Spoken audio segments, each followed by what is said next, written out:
Fellas, if I had full control over all the main fights on UFC 317, this would be the ideal outcome for every fight on UFC 317. Now, obviously, this isn't a prediction video. I've already done my predictions. This is just if I had to control the outcome. This would be the ideal outcome for every fight on UFC 317, all of the main fights. And we'll start off with Jack Hermansson versus Gregory Rodrigues. Now, my prediction for this fight was Hermansson to win a decision. I think he's going to pick apart Gregory Rodrigues across 15 minutes, as he's just done to Joe Pyfer. But I think the ideal outcome for this matchup would be a Gregory Rodrigues by KO. And I say this because, listen, I respect Jack Hermansson. He's been around the middleweight division for a long time, just fraud check Joe Pyfer, but he's now 37 years old. The likelihood of him having a long career in the middleweight division from now isn't likely. You know, he's already been finished by Cannonier, he's been decisioned by Vettori, he's been finished by Delide, he's been decisioned by Strickland. I think it's evident that he's not really top 10 worthy in this division, and he's super inactive. He fought once in 2022, twice in 3 times in 2022, but dipped in 2023, came back in 2024, and he's only just come back over a year and a half after against Gregory Rodrigues. And I feel like his fate is just gatekeeping upcoming fighters, like he did to Edmund Shabazi and Chris Curtis and Joe Pyfer last year, whereas Gregory Rodrigues, he's one of middleweight's most violent fighters. He's like a kill-or-be-killed guy. He's like this big, I mean, he's huge for the middleweight division as well, as we just saw. Nearly finished Cannonier in that first round. Extremely dangerous on the feet. Kind of like the Sergey Pavlovich of the middleweight division until he gasses out. And like I said, kill-or-be-killed fighter. He's been finished a few times in the UFC. He's got no problem dishing out a finish. I think he's one of the best, one of the most exciting unranked middleweights on the roster. 7-3 in the UFC, and only 3 of those fights have been decisions. So I would like to see Gregory Rodrigues go out there and get a good KO. If he can finish Jack Hermansson, that's going to be good because, like I said, Jack Hermansson's done a good job at shutting down these upcoming middleweights in the middleweight division, and I feel like it would raise the stock of Gregory Rodrigues. It would give some of his hype back after he just lost to Jared Cannonier, and I'd like to see Gregory Rodrigues got a bit of a run in the middleweight division because, like I said, I know he's just been finished by Cannonier. I know a lot of that was due to his gas tank, but he nearly finished Cannonier. Well, at least he wobbled Cannonier earlier on in that fight, and I think if Gregory Rodrigues, I think he's 33 years old, was to go on a rise in the middleweight division, it would be a lot more likely that he could go far at this moment in time than Jack Hermansson. So I think Rodrigues being a violent motherfucker, getting a good KO against Jack Hermansson would be the ideal outcome. And I think if Jack Hermansson was to win this fight, it wouldn't be by some sort of highlight. It would be by a fairly low, not low pace, but, you know, a 15-minute decision, maybe winning by grappling or just picking him apart on the feet like he did with Joe Pyfer. Whereas if Rodrigues is going to win, he's going to run in and absolutely, you know, massacre Jack Hermansson early on like he normally does. So I think Gregory Rodrigues via KO would be the ideal outcome for this fight. Payton Talbott versus Felipe Lima. My prediction was Felipe Lima. It's a worse matchup for Raoni Barcelos, and we obviously Payton Talbott's just been beaten by Raoni Barcelos. The ideal outcome. Now, it's a tough one to say the ideal outcome for this fight because Payton Talbott is a young, exciting prospect with a ton of potential, and so is Felipe Lima. It's like two prospects against each other. It's not like a veteran who's towards the end of his career against Payton Talbott.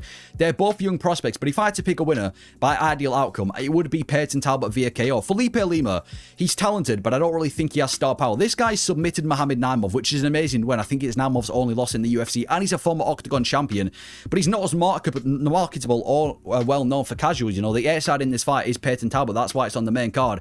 This guy's only best wins is over Yanis Gamora, Khan, and Payton Talbott, who's had a bit of a fall off in the UFC and is getting mentioned by some big stars like Sean O'Malley. He was one of the best prospects. He's got nearly as much followers as the welterweight champion JDM as well. He's a star in the making, is Payton Talbott, and a lot of people thought he was going to be the next big thing before he's lost to Raoni Barcelos. And he's still one of the biggest bantamweight prospects despite coming off a loss. So I think Payton Talbott going out and get a KO would be massive for Payton Talbot stock. If he can go out there and chin Felipe Lima, and that'll be a super impressive win. I feel like his hype would increase astronomically. People would not necessarily forget, but they'd put aside the loss to Raoni Barcelos because, like I said, Felipe Lima's a tougher fight than Barcelos. And I feel like if Felipe Lima was to win this fight, his hype would increase, and I feel like people would start taking him seriously. But again, I don't think he has as much star quality as Payton Talbot. And you can say that Payton Talbot's boring, you can say he has no personality, you can say he got fraud check, whatever, but the numbers speak for themselves. He's already, like I said, he's coming off a loss and he's on the main card of a pay-per-view.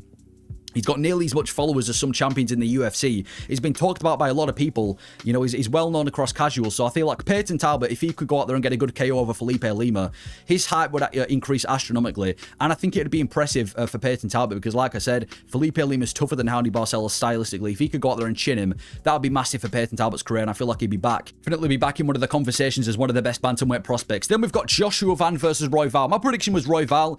Going from Bruno Silva to Royval is a massive step up, and I feel like Royval Royval has proved himself in the flyweight division apart from when he's facing Pantoja. But the ideal outcome would definitely be Joshua Van via decision. And I say this because you look at the flyweight division, this has a massive problem. It's deprived of contenders for Pantoja. He's beat everybody already and he's lapping the division twice.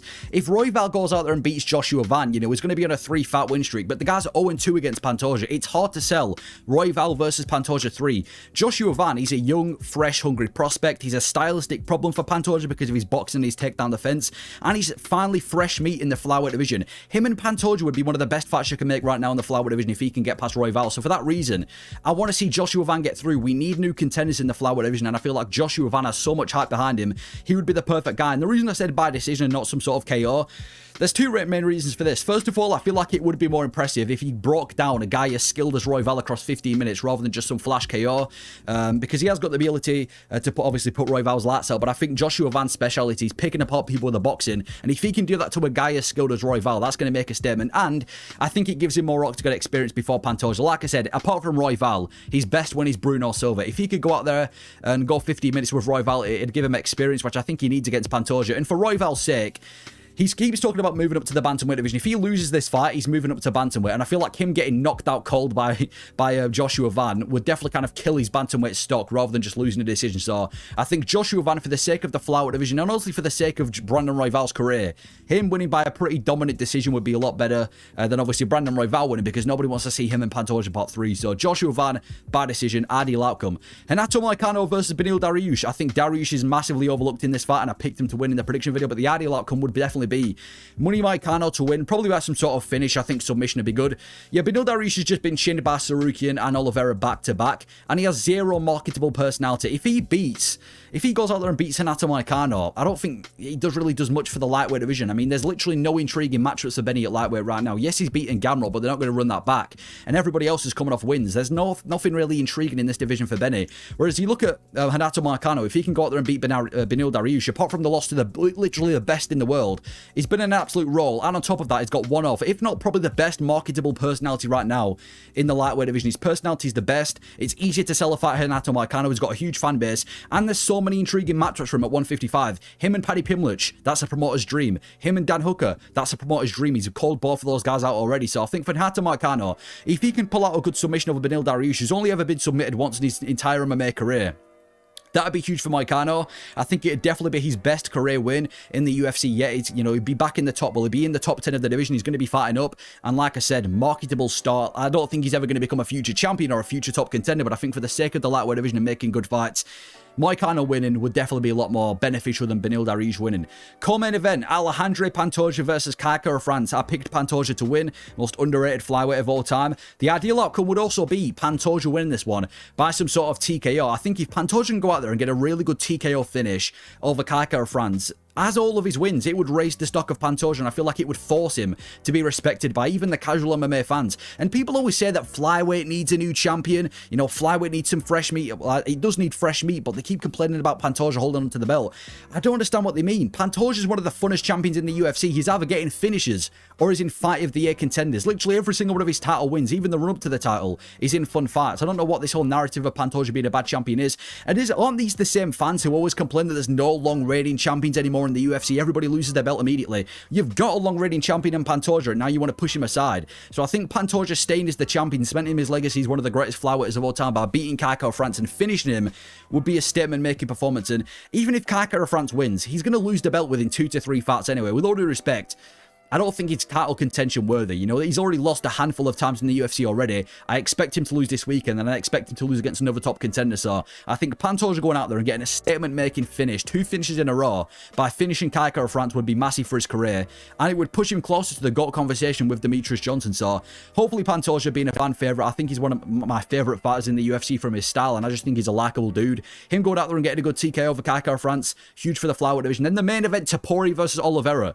I think Topuria slumps Oliveira in the first round, as most people do. The ideal outcome would be Charles Oliveira by some sort of TKO. Now, let's be honest. For the future of the UFC, I do think Topuria winning would mean more. He would become a megastar. He's ticked off featherweight. He would have ticked off at least a title in lightweight and potentially a third belt. Go to the welterweight division. The opportunities are endless for Topuria, but I don't give a fuck. If Charles Oliveira can go out there and get a good TKO over Ilia Topuria, the guy who's beating all the fan favorites, is expected to beat Oliveira. If he can shut the lights out, walk out there at UFC 317, get introduced, finish Ilia Topuria early on, and get them back massive upset on Oliveira ends up becoming the lightweight champion. That would be one of the most historic moments in the UFC. I know we get a lot of Oliveira fans kind of be cringy about this, but if we come back Tuesday, if Oliveira is the lightweight champion of the world, it would be one of the most historical moments in UFC history to see Oliveira as an underdog, as one of the biggest fan favorites, probably the biggest fan favorite in the sport, to go out there and beat Topuria, who's been, you know, not necessarily talking down on Oliveira. He's been pretty respectful in the build-up, but a guy who's seen as the villain of the UFC, beating everybody's fan favorite fighters. If come Saturday, Charles Oliveira can go out there and finish Ilia Topuria, it would be massively historic, and I feel like it would bring some life to the UFC. Like I said, I think it would definitely do more for the UFC, and it would create some bigger opportunity if Topuria was to win. But Oliveira winning that belt back as an underdog against Ilia Topuria, it's one of those moments. It'll be one of the most historic moments in modern UFC history. I want Oliveira to go out there and finish Topuria, but I do think Topuria is going to get the job done. And then for some prelims that I'd like to see happen, I think Tracy Cortez winning to bring more star power. I think she's definitely got more star power than Viviana Rougeau. I think Terrence McKinney going out there and knocking out Borshev. Terrence McKinney's exciting as fuck in the lightweight division. And Jacoby Smith beating Nico Price is something I want to see. And he will do it because he's the future of the welterweight division. Future top 5. Anyway, some fight announcements that the UFC have recently put out there. First of all, Diego Lopez versus Gene Silva. This is an absolute banger of a fight. A lot of people were talking about this matchup after UFC 314. And I feel like Gene Silva starches nearly everybody in this division. But this is a huge step up against a guy who's just fought for a belt. It's honestly a fairly 50-50 fight. The only problem I have with this fight, and it's not even really this fight, and I don't want to keep bitching about this, but it's the fact that Yair Rodrigues is going to be next. I don't know why the UFC are hell-bent on making this fight. Volkanovski didn't ask for it. Evloev didn't ask for it. None of the fans asked for it. Nobody asked for this fight apart from Yair Rodrigues, and I don't think it does nothing for Volk or the featherweight's legacy. But in terms of Lopez versus Gene Silva, it's a fantastic fight. One of the best and one of the most exciting fights the UFC have got right now, and I think if Gene Silva wins, he's going to win a belt. And I'm actually leaning towards Gene Silva. He's looked untouchable in the UFC so far. He's looked untouchable, from beating Kevin Vallejos on the Contender Series to knocking out Charles Jourdain, destroying Drew Dober, and obviously just destroying Bryce Mitchell as well. He's on an absolute roll. And Diego Lopez, who's obviously just fought for the belt, he's looked beatable before as Diego Lopez. I'm not just saying that because he's been beat Volkanovski, but in the Dan Ige fight as well, he was losing those later rounds against Dan Ige. And I think Gene Silva, being a guy as dangerous as he is, and in my opinion, the best fighting nerd, even though it is a fairly 50-50 fight, I'm leaning towards Gene Silva getting this one done. Probably by some sort of late finish or a decision, because it is going to be a 5-rounder. We also have Kevin Holland versus D-Rod announced for UFC 318. This has been scheduled before. Now, on one hand, it's kind of weird because Kevin Holland called out Colby Covington. He's now in the top 15, and now he's fighting down outside the rankings against D-Rod, who's a bit of a win-loss fighter. So I'm not really sure about the matchmaking, but I assume they're doing it because Kevin Holland wants to fight soon. And it's been added to UFC 318, which is a card that a lot of people complained was weak. So I'm glad that they're adding more fights to this card. And I think Kevin Holland versus D-Rod is a solid addition to UFC 318. So I'm not mad about the matchmaking. Obviously, I think there's definitely better options out there for Kevin Holland than Daniel Rodrigues, but for UFC 318 to get Kevin Holland back soon, it's not that bad of a matchup. Holland staying active, probably going to get 7 fights in this year. And my early prediction is Kevin Holland by finish. D-Rod's a good boxer, but he's massively inconsistent, massively inactive, and I think Holland's just better than him everywhere the fight goes. I think Holland chins him in the first 2 rounds. And then we've also got Imavov versus Barallo, which has been announced for the UFC, or main event of UFC Paris. This is probably the best #1 contender fight right now in the UFC, and I'm hyped for this for multiple reasons. Like I said, the winner of this fight is undoubtedly going to fight the winner of Chimaev and DDP. Both of these guys have been in absolute rolls. Barallo's undefeated in the UFC on a massive roll. Imavov just slept Adesanya and beat Brendan Allen and Cannonier all back to back as well. Like I said, the winner's going to fight for the belt, and they've got a bit of a rivalry as well. They've been talking shit online. I think this is one of the best main events you can do in the UFC as a #1 contender fight, so it's amazing a title eliminator.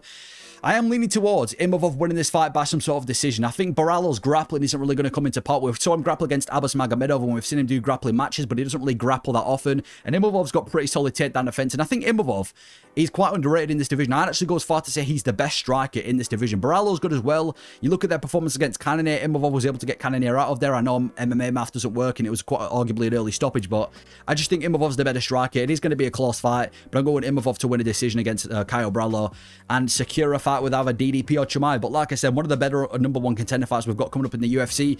And UFC Chan has been announced. Main event, Johnny Walker versus Ming Yang Zhang, and Brian Ortega versus Sterling as the co-main event. Now, Johnny Walker versus Ming Yang Zhang. The UFC knew what they were doing with this matchmaking. They've been very specific with this matchmaking to push Ming Yang Zhang in the main event, and he's going to become a star because he's going to go out there and absolutely demolish Johnny Walker in the main event of UFC China. I think they're very logical with this matchmaking. One of the most powerful dudes in the division against a guy with the worst chin in this division. Smart matchmaking by the UFC. You know, Ortega versus Sterling, the people's main event, but I understand why it's the common event for a China card, and that's also a really good fight. I did think Ortega was going to be moving up to 155, but I assume there's too many kind of 145ers moving up to lightweight now, so they've kept him at 145 against Aljamain Sterling.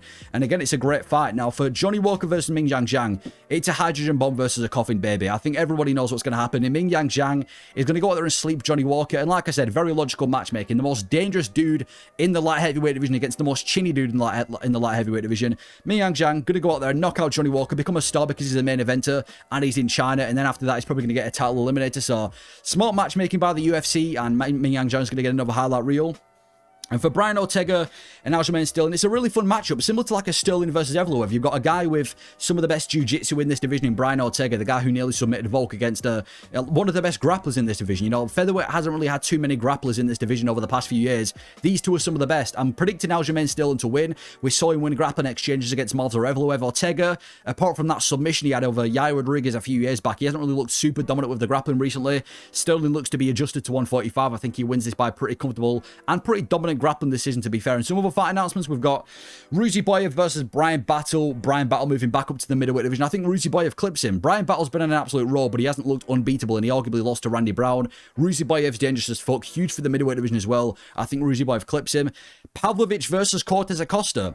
I think this is pretty good matchmaking by the UFC. You know, Pavlovich doesn't deserve to fight anybody ranked above him because he had a stinky performance against Rosenstruck, and before that it was on a 2-fight losing streak.